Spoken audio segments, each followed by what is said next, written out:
So hello guys, welcome to your YouTube channel Adarsh Singh. तो शुरू करते हैं बिना किसी देरी के। और आज हम लोग बात करने वाले हैं क्लास 10th के ग्लिम्पसेस ऑफ इंडिया चैप्टर 7 के बारे में। तो वीडियो को जरा भी स्किप मत करना और फुल एंजॉयमेंट के साथ कहानी सुनते हैं। तो शुरू करते हैं।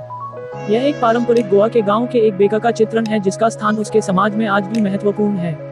हम अपने बड़े लोगों को प्रायः उन अच्छे पुर्तगाली दिनों को याद करते हुए सुनते हैं जब वे पुर्तगाली और उनके प्रसिद्ध ब्रेड डबल रोटी के बंडलों के बारे में सोचते हैं। उन डबल रोटियों को खाने वाले लोग चाहे न रहे हों, लेकिन उनके निर्माता आज भी वहाँ हैं हमारे बीच। वे मिक्सचर, सांचे और वे रोटी सेकने वाले आज भी हैं। वे समय की कसौटी पर परखी हुई भट्टियों आज भी अस्तित्व में है। उन भट्टियों में आग आज भी है, वे अभी तक बुझी नहीं है। परंपरागत बेका के बांस की धमक और ठनक उसके आगमन की सुबह सुबह घोषणा करती हुई कुछ स्थानों पर आज भी सुनी जा सकती है। हो सकता है पिता जीवित नहीं, पर बेटा अब भी पारिवारिक धंधे को जारी रखे हुए हैं।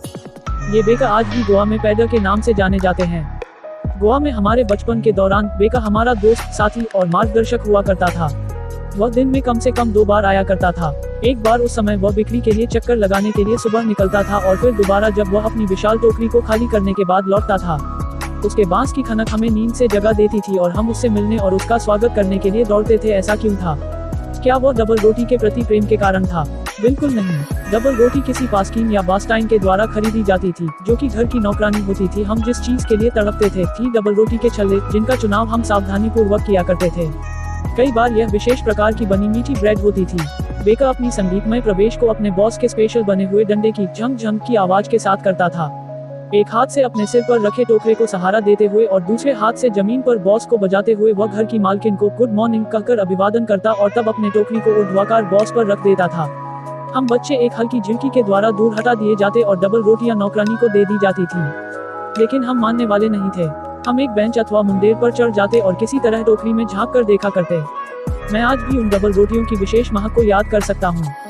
डबल रोटियां बड़ों के लिए और गोलाकार बच्चों के लिए। तब हम अपने दांतों में ब्रश की परवाह भी नहीं करते थे अथवा मुंह को साफ नहीं करते थे। और हमें क्यों करनी चाहिए? टूथब्रश के लिए आम के पत्ते तोड़ने का कष्ट कौन उठाए? और आखिर यह आवश्यक क्यों था? टाइगर कभी दांतों का ब्रश नहीं करता। आखिर गर्म चाय सब चीजों को अच्छी तरह साफ कर देती थी। शादी के उपहार बिना मीठे ब्रेड के, जिन्हें बोल कहते थे, अर्थहीन होते थे। जिस तरह से ही एक पार्टी या भोज बिना ब्रेड के रोमांच को देती है, यह दिखाने के लिए कि एक बेका एक गांव के लिए कितना महत्वपूर्ण हो सकता है, इससे अधिक कुछ नहीं कहा जा सकता। घर की महिला को अपनी बेटी को मंगनी पर सैंडविच तैयार करने होते थे। केक और बोलिनहास क्रिसमस और अन्य त्योहारों के लिए जरूरी होते थे। इस प्रकार गाँव में बेका की भट्टी का होना अत्यंत आवश्यक था। उन दिनों के बेका की एक विशेष पोशाक होती थी जिसे कबाई के नाम से जाना जाता था। यह एक पीस लंबी फ्रॉक होती थी जो घुटनों तक पहुंचती थी। हमारे बचपन में हम बेकरों को एक शर्ट और पैंट पहने देखते थे, जो पूरी पैंट से थोड़ा छोटा और नेककर से लंबा होता था और घुटनों से थोड़ा नीचे पहुंचता था। आज भी जब कोई घुटनों से नीचे तक पहुंचने वाला नेककर पहनता है तो उस पर टिप्पणी की जाती है कि वह एक पैडर की तरह की पोशाक पहने हुए है। बेका प्रायः महीने के अंत में अपने बिलों को इकट्ठा करता था। महीने के हिसाब किताब पेंसिल से किसी दीवार पर लिख दिए जाते थे। बेकरी का धनिया वास्तव में प्राचीन दिनों में फायदे का धंधा था। बेकर और उसका परिवार कभी भूखे नहीं मरते थे। वह, उसका परिवार, उसके नौकर सदैव सुख एवं वैभवशाली दिखाई देते थे। उनका मोटा ताजा शरीर इस बात का स्पष्ट प्रमाण था। आज भी जब कोई कटहल जैसा मोटा व्यक्ति दिखता है तो उसकी तुलना बेकर से की जाती है। और इसी के साथ बेकर फ्रॉम गोवा चैप्टर की कहानी खत्म होती है। तो शुरू करते हैं एक नई कहानी जिसका नाम है कोर चैप्टर 7 पार्ट 2। ये कहानी बहुत ही आसान है और मैं सोचता हूँ कि इस गाने की जानकारी ही मेरे इस वीडियो में जानकारी ले। तो शुरू करते हैं बिना किसी देरी के। मैसूर और तटीय कस्बे मंगलौर के बीच रास्ते में एक स्वर्ग का टुकड़ा स्थित है, जो अवश्य ही परमात्मा के साम्राज्य से हवा द्वारा उड़ाकर लाया गया होगा। इस घुमावदार पहाड़ियों की धरती पर लड़ाके लोगों की नस्लें, सुंदर औरतें तथा जंगली जीव निवास करते हैं। कुर्ग या कोडागु कर्नाटक का सबसे छोटा जिला सदाबहार वर्षों जंगलों, मसालों और कॉफी बागानों का घर है। सदाबहार वर्षा वनों से इस जिले का 30% भाग ढका हुआ है। मानसून के दौरान वर्षा की बौछारें इतनी अधिक होती हैं कि बहुत से पर्यटक दूर रहते हैं। आनंद की ऋतु दिसंबर से आरंभ होती है और मार्च तक जारी रहती है।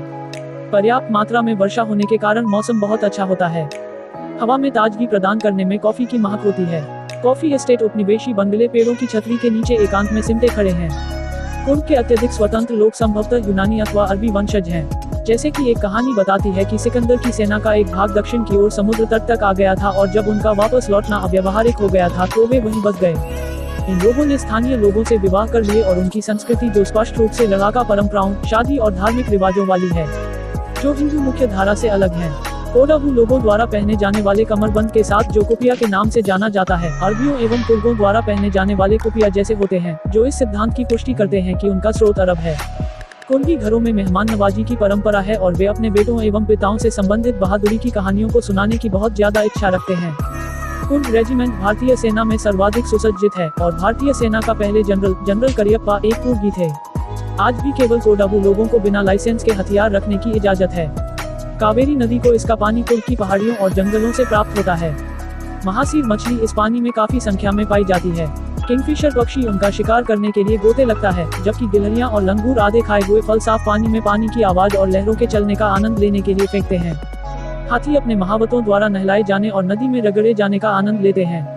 सबसे अधिक आराम में रहने वाले लोग लकड़ी का प्लेटफॉर्म चलाने, लंबी नाव खेने, ऊंची चट्टानों से नीचे उतरने, चट्टानों पर चढ़ने और पहाड़ों पर मोटरसाइकिल चलाने जैसे साहसिक काम करने वाले बन जाते हैं। विभिन्न पगड़ियों इस इलाके में बैलगाड़ी की सवारी करने वालों की प्रिय है। यहाँ पर आपका साथ देने के लिए मधुमक्खियों और तितलियां हैं। मैकाक एक प्रकार का बंदर, मालाबार की गिलहरियों, लंगूर और दुबला लोरी पक्षी पेड़ों की छतरी में से ध्यानपूर्वक चौकसी करते रहते हैं। फिर भी मैं जंगली हाथियों से बचना, दूर रहना पसंद करता हूँ। ब्रह्मागिरी पहाड़ियों पर चढ़ने से कुर्ग की धुंध से पूर्ण धरती का नजारा दिखाई देता है। रस्सियों के पुल पर चलकर 64 एकड़ का निसर्गधामा टापू आता है। बिलाकुप के आसपास भारत की सबसे बड़ी तिब्बती लोगों की बस्ती तथा बौद्ध भिक्षुकों से मिलने का अलग लाभ फायदा होता है। लाल गेरुए और पीले कपड़े पहने हुए भिक्षुक अनेकों अजूबों में से एक है जो उन यात्रियों के द्वारा पाए जाने का इंतजार करते हैं जो भारत के दिल और आत्मा को यहाँ कुर्ग में खोजते हैं। और यह कहानी यहीं पर खत्म होती है। तो शुरू करते हैं दोस्त का चैप्टर। तो शुरू करते हैं दूसरा चैप्टर, टी फ्रॉम असम, जिसका हिंदी अर्थ होगा असम से चाय, जिसको अरूप कुमार दत्ता ने लिखा है। तो चलिए अब हम ग्लिम्पसेस ऑफ इंडिया पार्ट 3 अर्थात टी फ्रॉम असम क्लास 10 का अबाउट द ऑथर, फिर अबाउट द लेसन, उसके बाद टी फ्रॉम जिसका फुल चैप्टर इन हिंदी। तो शुरू करते हैं बिना किसी देरी के। चाय गरम चाय, एक चाय वाला ऊंची आवाज में चिल्लाया। वो उनकी खिड़की तक आया और पूछा, चाय साहब, हमें 2 कप दे दो, प्रांजल ने कहा। उन्होंने गरम चाय की चुस्कियों ली। उनके डिब्बे में प्रत्येक व्यक्ति चाय पी रहा था। क्या तुम जानते हो कि संसार में प्रतिदिन 80 करोड़ कप चाय पी जाती है? राजवीर ने कहा। प्रांजल ने आश्चर्य व्यक्त किया। चाय वास्तव में ही बहुत लोकप्रिय है। ट्रेन स्टेशन से बाहर निकली। प्रांजल ने फिर से जासूसी पुस्तक पढ़ना शुरू कर दिया। राजवीर भी जासूसी कहानियां पढ़ने का शौकीन था, परंतु इस क्षण वह बाहर का सुंदर दृश्य देखना चाहता था। सभी जगह हरियाली थी। राजवीर ने उतनी हरियाली पहले कभी नहीं देखी थी। तब हरे धान के खेतों की जगह चाय की झाड़ियों ने ले ली थी। यह एक भव्य दृश्य था। गहरे जंगलों वाली पहाड़ियों की पृष्ठभूमि में चाय की झाड़ियों फैली हुई थी। जहाँ तक आंखें देख सकती थी, छोटे चाय के पौधों को बौने ठहराते लंबे छायाकार पेड़ थे और चाय की झाड़ियों की सीधी पंक्तियों के मध्य में व्यस्तता से घूमती हुई गुड़ियों जैसी आकृतियां दिखाई देती थीं। दूर एक भद्दी सी बिल्डिंग थी जिसमें चिमनियों में से धुआं बाहर निकल रहा था।